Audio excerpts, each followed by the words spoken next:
So ayan mga kantabay, so meron akong ipapakita sa inyo habang nagpuputol tayo ngayon ng baliti na aking tinanim. Ito ay tirahan ng ating mga kaibigan. Pero nakiusap na muna tayo at babalas tayo sa baliting ito.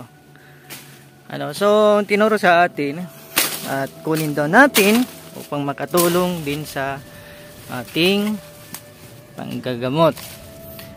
So ito, ayan, isa sa mga pilipit na nakita natin sa kasi bibihira ito na mga kanta, bibihira. Ayan o, tagusan din siya mga kantabay. Ayan o, dan sa tumagos yung isang hibla ng niya.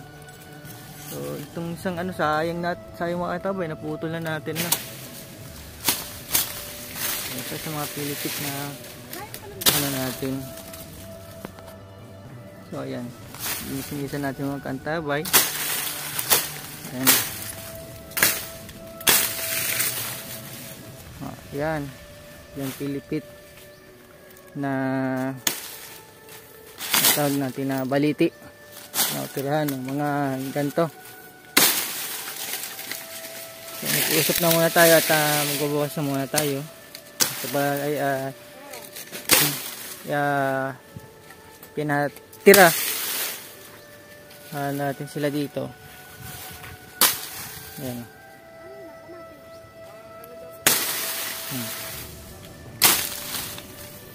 Ayan. Ito. Hindi naman tayo maano dito maganda kasi kilala na lahat natin ang elemento na nandito.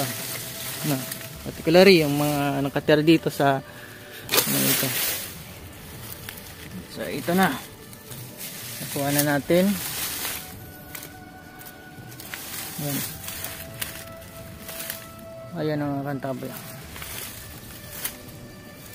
So lalagay natin sa bahay natin. Tagusan din siya. Ayan. Napakaganda mga kantabay.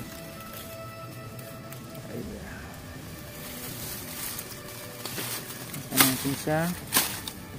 Ito po ay baliting puti. So meron din kasing tinatawag natin na baliting pula. So baliting puti at ito yung ibig sabihin maayos yung kanyang kalagayan. Ito yung mga ugat niya. At pwede rin siyang itanim. Madali siyang mabuhay mga kantabay. So ayan. So napakaganda nito, gagamutan. So pwede siya itong pang-ipit. Isa rin ito sa istakan ng ng mga dasal at tatawag natin na kung sa baterya rechargeable siya. So itong po ang charge natin. So kukuha tayo dito at nakakuha tayo ng mga pang-ipit. Papatuloy lang natin ito mga kantabay at gagamitin natin yan sa ating gamutan.